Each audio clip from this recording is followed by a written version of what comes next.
আল্লাহ কাফেরের উপরে নারাজ হবে না, নারাজ আমাদের উপরই হবে।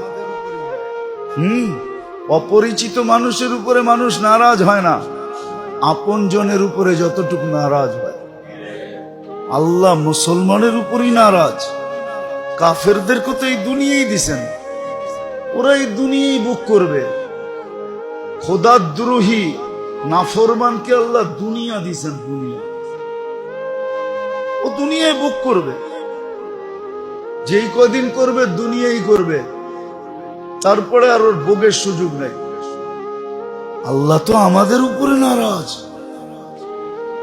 যে তোরা আমার পছন্দের কোনো মূল্য রাখলি না, তোগো পছন্দের দাম দিলি, আমার পছন্দকে কোনো পরোয়া করলি না, কোনো মূল্য দিলি না।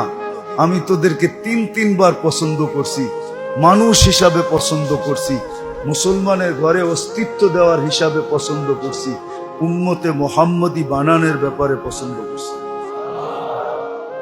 তিনবার পছন্দ করলাম, কোনো মূল্য নাই।